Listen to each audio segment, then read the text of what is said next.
사실은 우리 학생들도 마찬가지고 우리 어른들도 마찬가지고 최근에 들어와서 이제 민주주의 이런 이야기를 많이 하는데 민주주의가 뭔지 별로 고민해 본 적이 솔직히 없어요. 맞죠? 그리고 민주주의가 이게 도대체 뭐가 민주주의인지 좋은 건지 나쁜 건지 좋은 것 같기는 하죠. 민주주의가 좋은 것 같기는 한데 도대체 어떻게 해야지 이게 좋은 건지 이런 걸 갖다가 우리가 제대로 고민한 적이 없어요. 그리고 지금 이제 신문에 보면 헌법을 개정한다, 뭐 개헌 논의 이런 거 들어봤어요. 개헌 논의. 그래서 뭐 의원내각제로 한다, 뭐 무슨 한다 이런 거. 근데 정확하게 내용이 이해 가십니까? 안 가죠. 우리가 진짜 객관적으로 생각하면 민주주의라든지 이런 제도는 결국 국민들을 위해서 있는 거잖아요. 맞죠? 국민들이 행복하고 국민들이 더 좋은 세상을 만들기 위해서. 근데 정작 국민들은 그에 대해서 알아요, 몰라요? 모르죠. 그럼 되겠습니까? 안 되겠습니까? 예. 그래서 이제는 우리가 살고 있는 이 사회를 움직이는 제도에 대해서 관심을 가지고 우리 스스로가 이 제도가 좀 더 잘 되도록 고민을 해야 된다는 거죠. 이해가십니까? 예, 그거를 한번 오늘은 우리 벤자민 학생들하고 이야기를 해보려고 하거든요. 자, 우리나라에는 민주주의가 언제부터 시작됐습니까? 강국되고 나서부터 맞죠, 그래.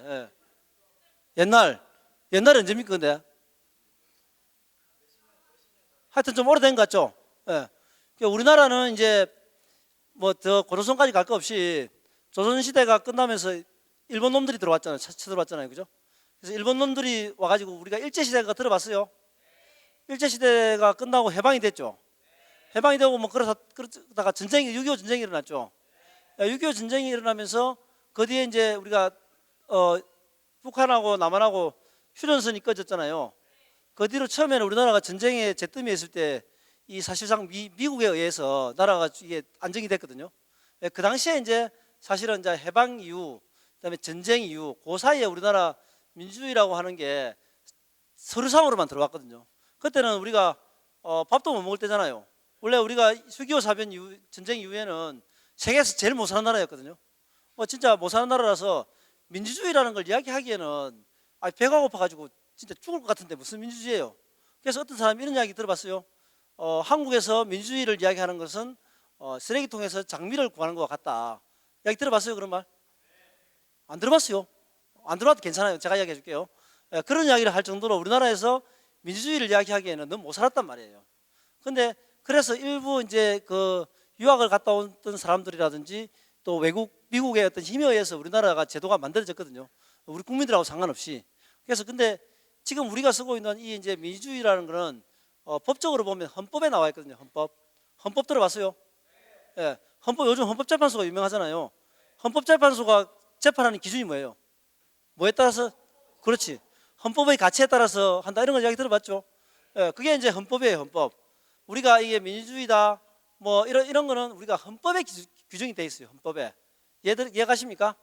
예, 헌법이 뭐냐면 원래 헌법이라는 거는 우리가 요런 테이블이 있다. 여기 테이블에 몇 명이 산다. 둘, 셋, 넷, 10명이 산다. 우리가 이 테이블에서 재밌게 살려면 나름대로 룰을 정해야 될 거 아니에요. 우리 테이블은 싸우지 말고 평화롭게 살자.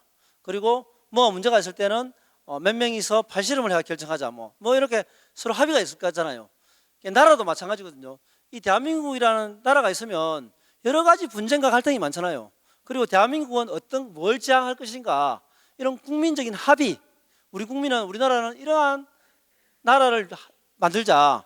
그리고 갈등이 있을 때는 이렇게 해결하자고 하는 그 큰 어떤 가치, 대한민국이 추구해야 할 가치를 갖다가 규정해놓은 기본법을 헌법이라고 하거든요. 그래서 대부분 나라에는 헌법이라는 게 다 있어요. 근데 우리나라가 지금 되게 중요한 게 헌법인데 헌법에 대해서 일반인들이 알까요, 모를까요? 모르죠. 헌법에 한번 읽어봤어요? 헌법 읽어본 사람? 다 읽어봤어요, 한번? 헌법을 다 한번 읽어봤어요? 오, 대단하네. 박수 한번 치시고. 벤자민에는 되게 대단한 사람이 많은 것 같습니다. 근데 우리나라가 해방 이후에 헌법을 만들면서 사실은 외국 헌법을 뺏겨가지고 만들었어요. 우리가 그런 전통이 없으니까 그냥 유학 갔다 온 그런 사람들한테. 그래서 우리가 지금 추구하고 있는 헌법적 가치는 미국이나 유럽에서 온 거예요. 미국이나 유럽에서. 이해가십니까? 민주주의라는 제도 자체가 유럽에서 처음에 발달이 됐거든요. 유럽이 어딘지 압니까? 영국, 뭐 프랑스 이런 데 있죠. 유럽, 우리 배낭여행 많이 가는데 이런 데서 이제 발달됐고 미국이라는 것도 원래 영국에서 이렇게 건너간 청교도인들이 만드는 나라가 미국이거든요.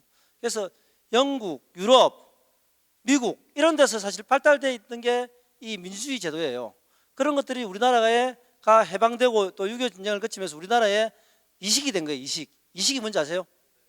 이식이 예를 들어서 내가 하나의 콩팥이 없다. 그럼 내가 친구 거를 갖다 콩팥 하나 빌려가지고 달잖아요. 이런 걸 이식이라고 하잖아요. 이해가십니까?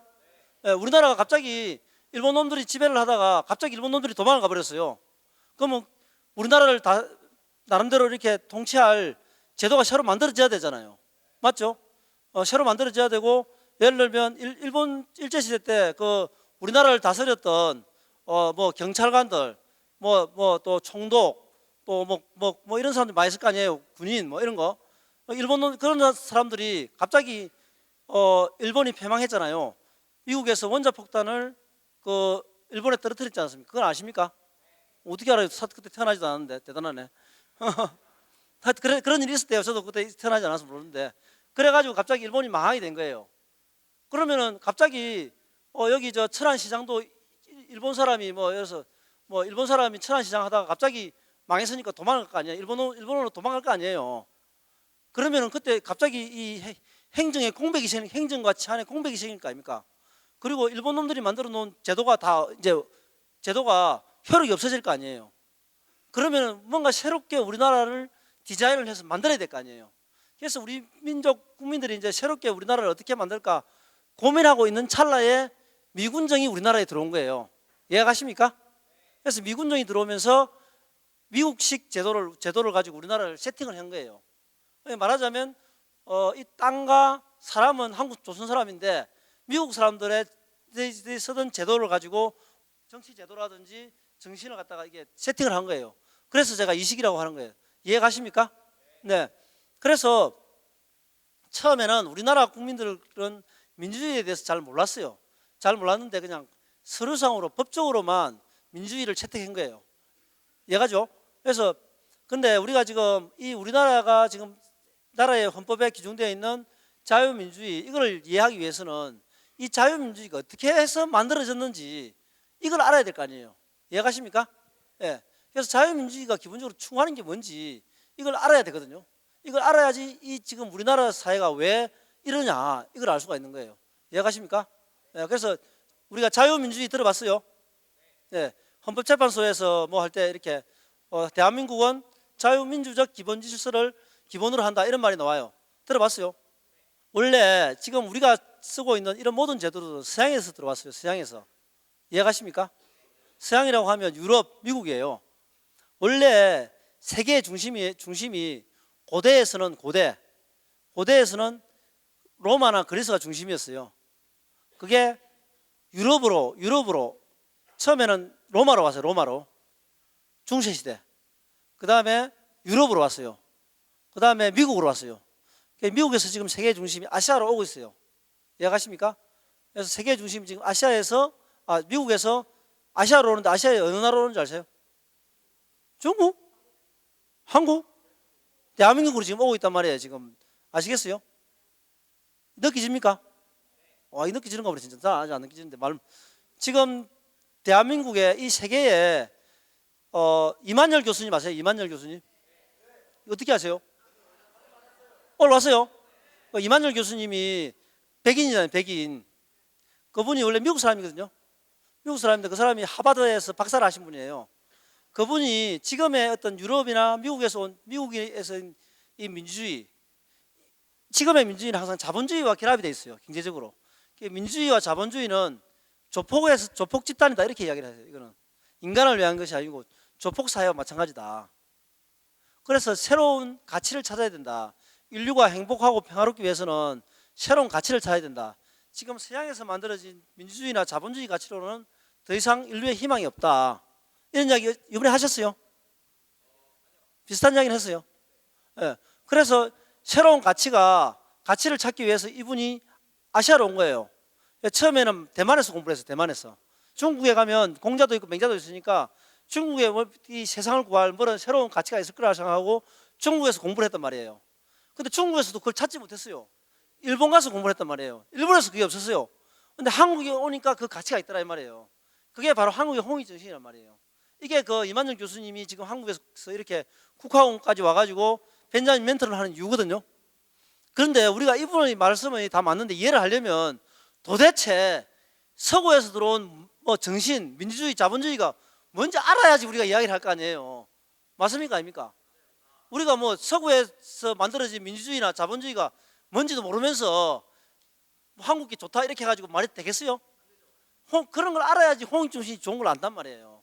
이게 중세시대를 뭘 중세시대라고 하냐면 이제 원래 예수님이 예루살렘이라는 데서 이제 이게 태어나가지고 그게 원래 예수 시대 때는 그 기독교라는 종교가 아니었고 예수님이 깨달음을 얻고 이렇게 이제 제자를 키웠잖아요. 그래서 이제 그 예수님을 따르는 무리들이 이제 기독교라는 걸 만들어 가지고 이 로마의 기독교가 이제 국교가 됐어요. 국교가. 그러면서 이제 이 기독교, 그러니까 지금 말하는 기독교가 아니고 가톨릭, 로마 가톨릭이 지배하는 시대를 중세 시대라고 해요. 종교적으로는. 그래서 교황청이 제일 권력의 핵심이에요. 교황청. 로마 교황청. 중세 시대 때는 이 철학이라는 게 인간에 대해서 어떻게 봤냐면 하느님이 만든 피조물이라고 봤어요. 피조물. 그래서 너의 구원은 하느님의 마음에 딸려 있다. 네가 열심히 산다고 해서 구원하는 것도 아니고 그건 아무도 모른다. 이렇게 하느님의 뜻에 따라서 당신의 구원이 인간의 어떤 생사가 좌우되는 거지 인간 스스로에 대해서는 자기 결정권이 없는 거예요. 이 기독교에서는 원래. 이해가십니까? 그리고 경제적으로는 봉건제예요. 봉건제. 영주가 있거든요. 땅에 대한 영주. 그러니까 뭐 백작 이런 거 있잖아요. 영주가 있는데 그 영주가 그 땅을 다스리는 거예요. 그 영주를 지켜주는 사람이 누구예요? 기사. 이게 그렇죠? 그래서 이제 다 맞는 말이에요. 중세 시대는 로마 교황청이 권력을 갖고 있었고 경제적으로는 장원이라고 해가지고 이제 큰 영주가 큰 땅을 다스리고 있었어요. 거기에 지키는 사람이 기사. 그리고 이제 왕이라는 사람이 있어요. 왕. 실제 이제 그래서 권력의 핵심이 왕하고 교황하고 좀 약간 사이가 좋을 것 같아요? 안 좋을 것 같아요? 안 좋을 것 같죠? 세속적인 권력을 왕은 자꾸 가지려고 해서 내가 왕인데 왜 자꾸 교황이 지랄이야 뭐 이런 이야기 할 거 아니에요. 근데 교황이 왕에 대한 인사권을 교황이 갖고 있었단 말이에요. 마음 안 들면 니 날아가 이렇게 해버렸단 말이에요. 그러니까 이 왕과 교황은 항상 시대에 따라서 어떨 때는 왕이 힘이 실 때가 있었고 교황이 힘이 실 때가 있었고 이러면서 틱틱했단 말이에요. 이해가십니까? 근데 이제 중세 시대에는 인간에 대해서 너는 하느님의 자식이고 하느님이 너를 창조했다. 그리고 너의 생사는 하느님이 달려있다. 끝. 더 이상 이야기할 게 없어요. 인간의 철학이라든지 이런 것들이 굉장히 발달할 수가 없었어요. 딴소리 하면 사탄이다. 니는 사탄이구나. 딴소리 하면 하느님 어디 있어? 이렇게 하고 나는 나야. 나는 천지기운이야. 뭐 이런 이야기 하면 너는 사탄이다. 이렇게 되는 거죠. 이해가십니까? 그러니까 인간의 철학적인 사고 이런 것들이 굉장히 제약되어 있었어요. 그리고 기독교적 사고이기 때문에 인간이 자유롭게 직업을 가지고 돈을 버는 것에 대해서는 굉장히 금기시했어요. 되게 사회 구조가 단순한 거죠. 그냥 일반인들은 그 영주가 갖고 있는 땅에서 노예처럼 일하면서 그냥 밥 먹고 살고 뭐 이런 정도. 그다음에 이제 영주들은 그냥 뭐 말 타고 다니고 뭐 이렇게 뭐 다니고 뭐 이런 거 이런 사회가 되게 경제가 자유롭지 못했단 말이에요. 심지어 내가 돈을 빌려주고 이자를 받는 것 자체도 되게 안 좋게 봤어요. 이해가십니까? 그래서 사람들이 내가 예를 들어서 그러면 어떤 영주의 아들이면 좋겠는데 영주의 아들은 아니고 영주의 땅에 일하는 사람의 아들이다. 예를 들어서 장선준이가 그럼 되게 답답하겠어 안 답답하겠어요? 내가 진짜 이게 세상만 좀 바뀌면 내가 진짜 멋지게 진짜 이 풀빵집 우동집을 운영해가지고 막 우동 팔아가지고 돈도 많이 벌어가지고 그냥 저 땅 다 사고 싶은데 이런 생각 안 들겠어요? 근데 사회 중세 시대 때는 사회적으로 그런 게 다 신분제와 이런 종교의 어떤 그런 것 때문에 이런 게 다 제약돼 있었어요. 제약돼 있었어. 이해가십니까? 그러니까 사람들이 창조적인 어떤 활동을 하는 것은 굉장히 제약되어 있기 때문에 그거를 학자들은 그래서 중세 시대를 암흑시대라고 해요. 들어봤어요? 중세 시대를 암흑시대라고 한다고. 암흑시대. 근데 이제 중세도 이제 여러 가지 이제 우여곡절이 있는데 중세 끝자락으로 오면서 점점 더 상업이 발달하기 시작해요. 길드라고 들어봤어요? 길드. 길더 이런 것도 옛날에 그 사탐에 논다다. 길더 객관식 시험점에 길더라는 거 하는 조그만 상인들이 조금씩 발달하게 돼요.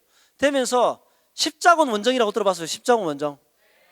어떻게 똑똑하노 이렇게? 어려운 건데 십자군 원정.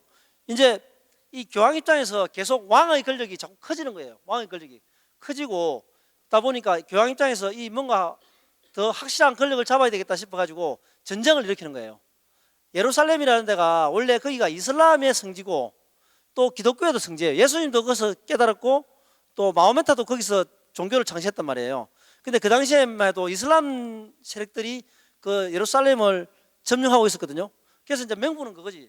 우리가 예수님의 성지를 되찾자 이런 명분으로 이제 전쟁을 일으킨 거예요. 근데 속마음은 뭐냐? 속마음은 이럴 때 이제 내가 교황이 자꾸 이게 왕들이 자꾸 힘을 길러가지고 교황권을 갖다가 계속 넘나드니까 내가 이거 한번 전쟁을 일으켜가지고 요 권력을 확 잡아야 되겠다 이런 생각들이 갖고 있는 거죠.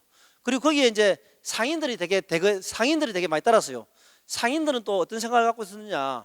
그 당시에는 지금은 독일, 뭐 프랑스, 영국 이쪽이 되게 중심인데 그 당시에만 해도 지중해 연안이 되게 상업의 중심이었어요. 그래서 그쪽을 땅을 차지하면 장사하기 좋겠다 이런 생각이 들겠어요, 안 들겠어요? 그래서 또 상인들이 또 막 대거 가담을 했어요.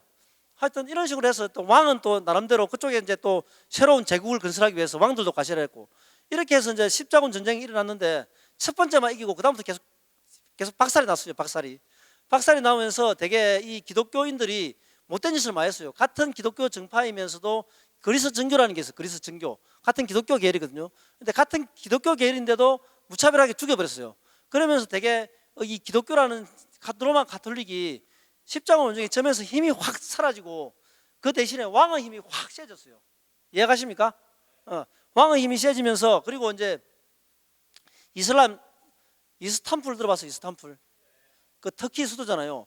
이쪽으로 이제 원래 이 서유럽 지금 뭐 독일, 프랑스 이쪽에 있는 사람들이 십자군 원정 때문에 이스탄불이나 이쪽으로 가보니까 너무너무 이게 그러니까 화려하고 문화가 화려하고 잘 사는 거예요.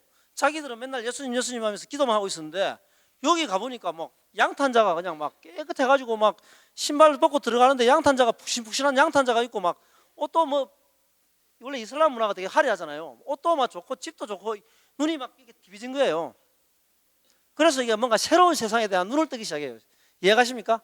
그러면서 이 기독교가 이게 좀 이상하다. 이거 맨날 하느님 이거 하다가 될 게 아니다. 뭔가 좀 새로운 게 세상이 필요하다. 이런 이제 사람들의 어떤 각성이 일어나게 된 거예요. 그러면서 뭐하고 연결되겠어요? 르네상스하고 연결돼요. 르네상스 들어봤어요? 르네상스. 예. 르네상스는 어떻게 시작됐냐면 중세 시대 때는 인간에 대해서 심각한 고민을 안 했어요. 인간이 무엇인가 이런 거는 약간 얘기했잖아요. 신이 만든 창조물이다. 그거밖에 없었어요. 그래서 너의 생사의 운명은 신에 달려있다. 그거밖에 없었단 말이에요. 그게 항상 그렇게 이야기하는 거는 정치적인 권력과 관계 있겠어요. 왜냐하면 중세시대의 정치 권력은 누가 가지고 있었다고 그랬어요? 교황 입장에서는 하느님을 절대적으로 만들어야지 자기 힘이 세지겠어요? 아니면 하느님은 별거 아니다 이렇게 힘이 세지겠어요? 1번이죠. 그래서 하느님이 뭐 인간을 만들었다고 하는데 하느님 어디 있는지 어떻게 알아요? 하느님 만나봤어요? 아무도 안 만나봤잖아요. 그럼 하느님의 뜻을 이야기하는 사람이 누구예요? 교황이나 성직자들이냐, 종교지도자. 결국은 하느님을 팔아가지고 자기 권력을 유지한 거예요. 이해가십니까? 그 옛날에는 인쇄술이 발달되지 않았기 때문에 성경책이 없었어요. 성경책이 교황이나 몇몇 성지자들밖에 안 가지고 있었다고. 지금은 뭐 서점에 가면 성경책이 막 빽빽가리로 많이 있잖아요. 근데 옛날에는 성경책 자체가 없었기 때문에 일반인들은 성경책 내용을 몰라요. 그러니까 교황이나 이런 사람들이 사기를 치겠어요, 안 사기를 치겠어요? 예. 그러니까 이 로마 교황청이 부패하기 시작한 거예요. 엄청 부패해가지고 그 면죄부 사건 들어봤어요? 면죄부 사건. 예. 돈을 주고 면죄부를 사면은 제가 사해진다 뭐 이런 거죠. 이야기 들어봤죠? 이러면서 이제 돈벌이를 하기 시작한 거예요. 이런 것 때문에 일어난 게 뭐예요? 종교개혁이에요. 종교개혁. 들어봤어요? 예. 그래서 종교개혁과 르네상스로 중세시대가 마감이 되거든요. 그때 핵심이 뭐냐면 이제는 중세시대 그런 가치가 아니고 인간은 무엇인가, 정말 나는 누구인가 하는 문제가 대도가 되기 시작한 거예요. 나는 누구인가? 우리 단학을 만드신 분이 누구예요? 네? 이성은 총장님이 어디서 깨달음 얻었어요? 모학산. 그거 어떻게 하세요? 아니 바쁜데 책은 또 언제 읽어봤어요 근데? 모학산에서 들어가서 21일 동안 수행을 해서 깨달음 얻었잖아요. 모학산에 들어갈 때 들고 간 하도가 뭐예요? 하도가 나는 누구인가? 이성은 총장님도 모학산에 들어갈 때 나는 누구인가? 이거에 대한 깨달음을 얻기 위해서 들어갔단 말이에요. 그래서 결론이 뭐가 됐어요? 나는 천지기운 천지마음이다. 그게 이성은 총장님의 깨달음이잖아요. 맞습니까? 중세 시대가 지나가면서 르네상스 시대가 되면서 인간이 이제 그때부터는 신을 떠나서 인간이 누구인가, 나는 누구인가 하는 부분에 대해서 관심을 갖기 시작했어요. 알겠습니까? 예. 우리가 태어나서 죽을 때까지 고민해야 될 것은 나는 누구인가, 이게 되게 중요한 거예요. 나는 누구인가, 그리고 내가 왜 여기 있는가, 또 나는 어디에서부터 와서 어디로 가는가, 이런 질문들이 계속 끊임없이 해야 되는 거거든요. 근데 돼지나 개는 이런 질문을 할 수 있겠어요, 없겠어요? 돼지가 나는 누구인가, 이런 생각을 돼지가 하면 돼지로 살 수가 없겠죠. 답답해서. 돼지가 그 정도의 생각을 하면 돼지 우리에 갇혀 있겠어요? 어떻게든 탈출하지. 근데 인간만이 그런 고민을 할 수가 있거든요. 그래서 인간이 나는 누구인가라는 질문을 하게 된 게, 나는 누구인가 질문을 하게 된 게 르네상스 시작 때부터 그렇게 했단 말이에요. 그래서 그 뒤에 무슨 합리주의, 경험주의, 데카르트 이런 말 들어봤어요? 이런 이제 사상가들이 쭉 나오기 시작하는 거예요. 이해가십니까? 그래서 결국은 르네상스를 통해서 근대 시대가, 중세가 지나고 근대 시대가 문을 열거든요. 이해가십니까? 그때 얻은 결론이 인간은 생각하는 존재라는 거예요. 이성적인 존재, 이성적인 존재. 인간은 원래 지금 우리 다락이라든지 지금 이 내각으로 봤을 때는 인간은 심피질, 구피질, 내간으로 이루어졌어요. 아시겠습니까? 따라서 심피질, 아니 크게 심피질, 구피질, 내관. 심피질은 뭐 하는데요? 생각하는 데, 계산하는 데. 산수가 뭔지 알아요? 산수. 계산하는 데가 심피질이에요. 내가 예를 들면 엄마한테 용돈을 갖다가 10,000원 받았는데 뭐 남자친구 만난다고 3,000원 쓰고 3,000원은 책 사고 뭐 이런 거 우리가 생각하는 거죠. 생각. 그리고 이제 우리 짠머리 굴리잖아요. 짠머리. 예를 들면 뭐 짠머리 굴려본 적 오래돼가지고 뭘 굴리는지 모르겠는데 하여튼 우리가 생각하잖아요. 도대체 이런 생각들 1+1은 2라는 이런 생각, 이런 이성적인 생각이잖아요. 우리가 이게 심피질에서 하는 역할이에요. 알겠습니까? 근데 우리가 이렇게 이제 세월호 사건이나 이런 걸 보면 갑자기 눈물이 나요, 안 나요? 갑자기 눈물이 나잖아요. 이걸 감정이라고 하잖아요. 감정을 관장하는 데는 어디예요? 구피질. 예, 구피질. 그러니까 심피질, 구피질은 이해가죠. 근데 내간이 이해가셔요. 내간은 많은데요. 생명. 우리가 지금 내 심장이 뛰라고 해서 뛰어요? 그냥 뛰어요? 그냥 뛰죠. 이게 이제 우리 생명력. 이런 생명력을 관장하는 데가 뇌간이에요, 뇌간. 이해가십니까? 그래서 이게 여러분들이 벤자민에 들어오면 이제 심피질, 구피질, 뇌간 이걸 정확하게 알아야 되거든요. 근데 이 중세가 끝나고 이제 르네상스가 시작되면서 근대인들은 심피질 중심으로 살았단 말이에요. 심피질 중심으로. 1+1은 2, 2+3은 5 이렇게 이 생각하는데 계속 우리가 이 심피질 중심으로 해서 생각하면 우리가 인류가 발달할 것이다. 이런 인간의 뇌에 대한 믿음 중에 이 이성적인 판단, 생각의 사고의 능력, 이성의 능력. 그래서 근대를 갖다가 이성주의라고 해요. 이성주의. 합리성의 시대라고 하고. 들어봤어요? 합리성 들어보세요. 합리성. 따라해서 합리성. 네, 되게 합리적인 사람이 있잖아요. 뭐 한참 이야기하면 되게 논리적으로 이야기하고, 야 그건 합리적이지 않아. 이런 친구들 있죠. 그게 사실은 이제 인간의 본질로 본 거예요.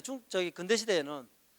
이 근대 시대에는 과학이 엄청 발달하게 되어 있어요. 그런 사회 분위기 속에서 과학이 발달하겠어요? 안 하겠어요? 하겠죠. 그래서 놓은 게 산업혁명이에요. 산업혁명. 이해가십니까? 그래서 그런 어떤 철학적인 인간에 대한 심피주의적인 인간의 어떤 이성, 생각하는 것에 대한 믿음 때문에 그런 사회 분위기 속에서 발달한 게 산업혁명이에요. 그러면서 엄청나게 인류의 과학이 발달하고 물질적인 게 엄청 발달하게 되겠죠. 그러면서 대두된 게 뭐냐면 공장을 갖고 있는 사람들이 돈을 벌겠어요? 안 벌겠어요? 벌겠죠. 그 다음에 장사하는 사람들이 이제 산업이 발달하면 돈을 벌겠어요, 안 벌겠어요? 그러면서 이 왕이나 또는 그 교황의 자리에 어떤 사람들이 새로운 세상의 주인으로 떠올랐냐 하면은 상인들과 공업인들, 도시 상공업인들이 세상의 중심으로 떠오르게 된 거예요. 이해가십니까? 그래서 도시 상공업인들을 우리가 부르주아라고 해요. 부르주아. 이해가십니까? 예. 그래서 부르주아 시대가 오는 거예요. 그래서 이 사람들이 이제 돈을 버니까 사회적인 힘을 가질 거 아니에요. 그러면서 이제 계속 이제 우리가 세금을 많이 내겠다. 세금을 내는 대신에 우리가 원하는 정치 체제를 만들어 달라. 이렇게 된 거예요. 그런 과정에서 만들어진 게 민주주의예요, 민주주의. 이해가십니까? 그래서 민주주의는 다분히 인간의 욕망을 보장해 주는 제도로 가는 거예요. 그전에는 국가가 간섭을 많이 했어요.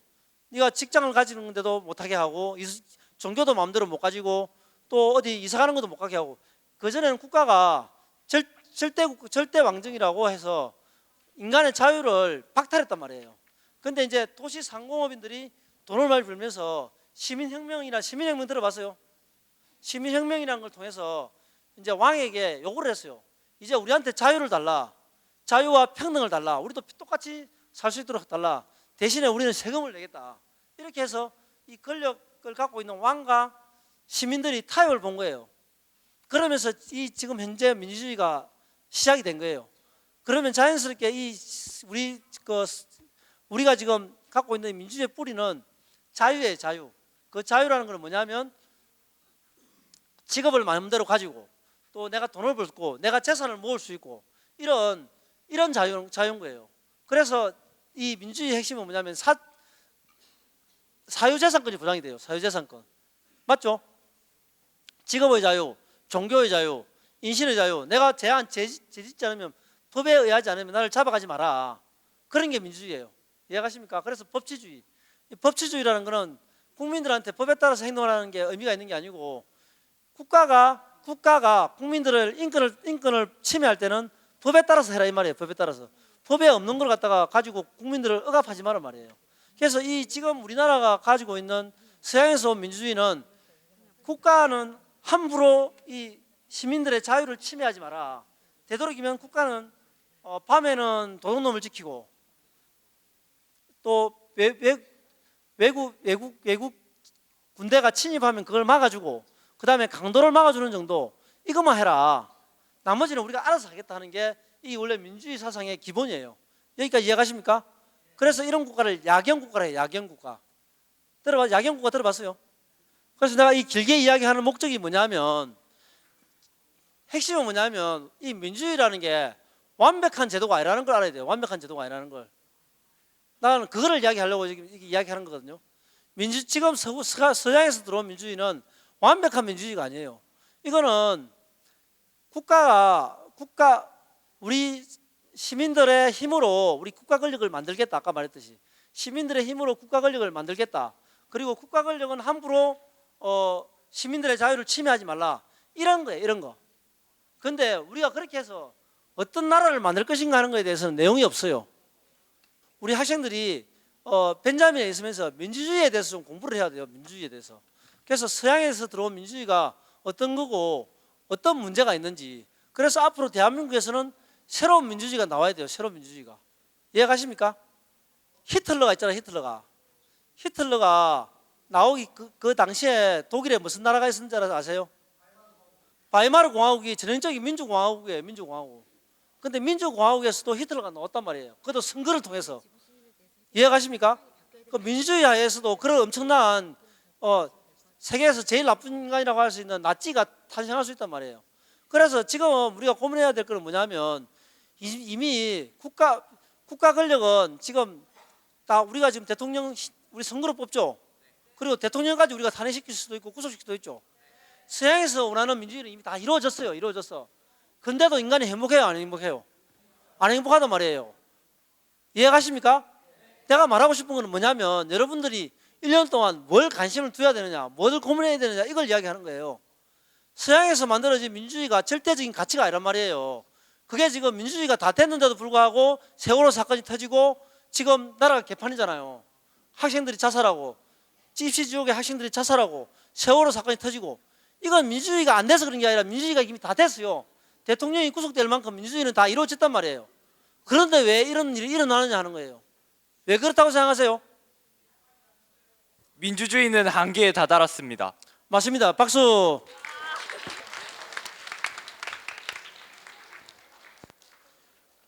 이제는 서양에서 들어온 민주주의는 한계가 왔다는 거예요.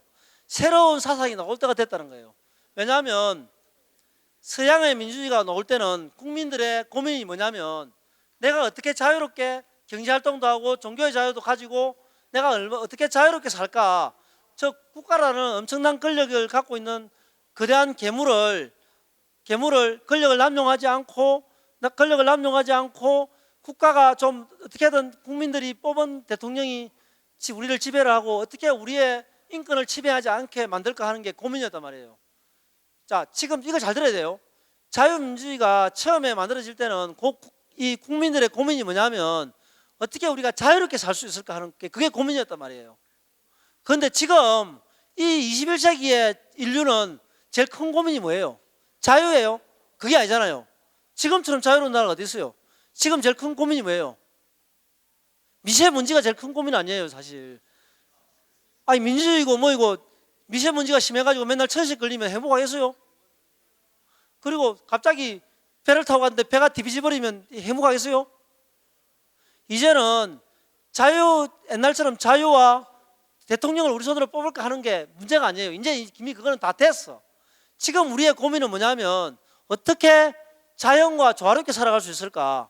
맞죠? 무슨 말인지 알겠죠? 이 파괴되어 있는 자연을 어떻게 다시 원상태로 복원시킬 수 있을까? 그리고 정말 전쟁이라든지 이런 재해로부터 인간이 얼마나 행복하게 살 수 있을까? 그리고 이 경쟁이라는 체제 속에서 많은 사람들이 그 경쟁이라는 거에서 패자가 돼서 불행하게 살아가고 있잖아요. 사실 공부를 해봐서 알지만 공부가 쉬워요. 사실 1등 하는 사람이 몇 명이에요? 1등은 몇 명이에요? 한 명밖에 없잖아요. 1등 하기가 쉽냐고. 어차피 계산적으로 따져도 한 명밖에 없잖아요. 이 많은 사람들이 경쟁이라는 체제 속에서 정말 불행하게 사는 걸 어떻게 모두가 행복하게 살 수 있을까? 지금 서양의 민주주의가 만들어질 때하고 지금은 사회가, 세상에 어떤 풀어야 할 과제가 완전히 달라졌다는 말이에요. 이해가십니까? 그래서 이제 이러한 현재의 문제들을 풀어야 할 새로운 사상이 나와야 된다는 거예요. 이해갑니까? 그래서 그 사상을 누가 만들어야 되겠어요? 저희 벤자민 맥기저기가, 벤자민 사기가 이걸 고민해야 된단 말이에요. 아시겠어요? 그래서 이거를 이야기하려고 하는 거고, 그래서 우리가 지금 국학원과 벤자민 학교가 하는 거는 여기에 우리 한민족의 새로운 한민족의 가치인 홍익 정신을 서양의 민주주의와 결합을 해서 홍익 민주주의를 만들자는 운동을 하고 있는 거예요. 아시겠습니까? 박수 한번 치시고. 그래서 우리가 앞으로 우리가 이제 우리 사기 벤자민 학생들하고는 대한민국의 한민족의 정신인 홍익 정신과 서양에서 들어온 민주주의를 어떻게 결합해서 우리나라를 아름답고 행복한 나라를 만들 것이냐 하는 게 우리가 해야 될 과제입니다. 맞습니까? 안 맞습니까? 여러분들의 어깨가 무겁습니까? 안 무겁습니까? 무거워도 괜찮습니다. 열심히 운동하면 되고요. 그래서 이게 다 지금 세월호 사건하고 관계 있는 거예요. 세월호 사건이 민주주의가 안 돼서 세월호 사건이 일어난 게 아니죠. 독재 권력 때문에 세월호 사건이 일어났어요. 민주주의의 반대는 독재거든요. 근데 독재하고 관계없어요. 민주주의가, 우리는 지금 서양에서 말하는 민주주의가 다 됐단 말이에요. 그래도 세월호 사건이 일어난단 말이에요. 왜 그러냐 하는 거예요. 왜 그러냐. 이거를 우리가 잘 알아야지 앞으로 뭘 우리가 해야 되느냐가 나오는 거예요. 이해가십니까? 그래서 3년 만에 세월호 사건이 나왔는데, 우리가 세월호 사건이 뭐 잠수함이 세월호를 격침했다 이런 이야기도 있고 별 이야기 다 있죠. 근데 그거는 지금 아직 알 수 없는 문제고, 우리가 밝혀져 있는 사실은 배 위에 짐을 너무 많이 실었다. 맞죠? 세월호가 이렇게 배가 이게 둥둥 짐을 싣고 떠다닌단 말이에요. 맞죠? 근데 배가 이렇게 파도가 치면 출렁출렁 움직이겠죠. 그걸 잡아주는 게 뭐예요? 밑에 평형수 들어봤어요? 평형수. 이 밑에 배 밑에 물을 채워가지고 그 배가 파도가 치더라도 완전히 뒤비지지 않도록 이렇게 하는 게 평형수예요. 그런데 이 팽수가 가득 차 있는 상황에서 물건을 많이 실으면 배 무게가 너무 무거워질까요? 안 무거워질까요? 무거워지면 배가 슬 가라앉아 버려요. 그러려면 물건을 많이 실으려면 팽수를 빼야 되겠어요? 안 빼야 되겠어요? 안 빼야 되는데 그래 빼겠어요? 안 빼겠어요? 그래서 이 선주가 물건을 규정보다 많이 실기 위해서 이 팽수를 24분의 1만 남기고 다 빼버렸어요. JTBC에 다 나오거든요. 뉴스 보면 이걸 물을 다 뺐단 말이에요. 그러니까 위에는 짐이 많아요. 그러니까 이 파도를 치니까 배가 뒤비지겠어요? 안 뒤비지겠어요? 뒤비지는데 근데 밑에는 밑에는 물이 차 있어야 될 게 빈 공간이 있으니까 공기가 차 있겠죠. 밑에는 부력 때문에 올라오겠어요? 안 올라오겠어요? 맞죠? 밑에는 부력 때문에 올라오고 위에는 짐이 있으니까 밑으로 깔아앉겠어요? 안 깔아앉겠어요? 그래서 세월호가 180도로 이렇게 깔아앉은 거예요. 세월호 사건은 결국은요, 성모원이 그 이야기 하거든요. 팽행수다. 그래서 이 팽행수를 버리고 화물을 더 실어라 하는 이 선주의 탐욕 때문에 결국 돈 벌려고 하는, 돈 몇 푼 벌려고 하는 그 마음 때문에 우리 아이들이 희생이 됐단 말이에요. 이해가십니까? 결국은 대한민국의 세월호뿐만 아니고 지금 대한민국의 모든 가치가 돈과 명예, 권력으로 다 돼 있죠. 모든 사람들이 돈 합니까? 안 합니까? 예, 돈이면 최고죠. 그리고 권력을 가지려고 하죠. 그래서 아무리 민주주의가 잘 돼도 이 국민들의 정신이 바뀌지 않으면 대한민국은 잘 되겠습니까? 못 되겠습니까? 예, 그래서 대한민국이 결국은 가장 중요한 게 양심이 회복돼야 된다. 양심과 건강이 최고의 가치로 우리가 설문조사에 나왔어요. 그래서 세월호 사건 이후에 결국은 인성이 회복돼야 된다고 해서 인성교육진흥법이 나왔는데 제대로 지켜지고 있습니까? 아니면 학교에서 인성교육을 제대로 합니까? 안 합니까? 그래서 지금 결국은 우리가 한국인이 결국은 인성교육이 제대로 돼야지 대한민국이 살 수 있다는 거예요. 그래서 그래서 벤자민 인성학교가 나온 거예요. 맞습니까? 아닙니까? 그래서 우리 벤자민 인성학교는 인성의 전문가다. 맞죠? 그래서 촛불 집회하고 태극기 집회를 했지만 인성은 아직까지 바로 섭니까? 안 섭니까? 아직까지 인성이 바로 서지 않고 있습니다. 인성은 바로 홍익 정신이거든요. 맞죠? 그래서 읽어보세요. 다.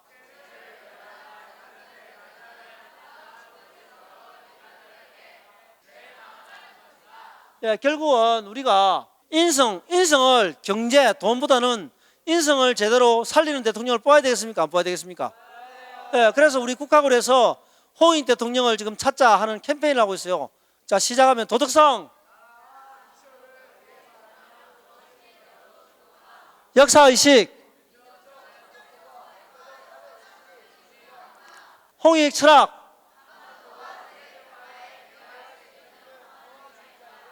비전, 통일론.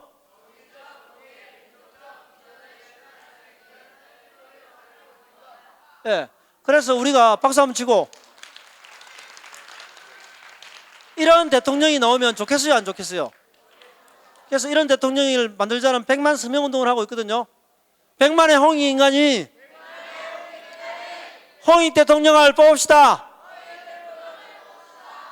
그래서 우리가 그 캠페인을 하고 있으니까 여러분들도 다 서명을 하고 앞으로 이런 서명에 같이 활동하겠습니까? 안 하겠습니까? 활동해 주시고 앞으로 저와 같이 이런 홍익 민주주의에 대해서 같이 공부할 사람은 선생님한테 이야기를 하세요. 그래서 다시 한 번 더 만날 수 있는 기회를 가지고 오늘은 마치도록 하겠습니다. 감사합니다.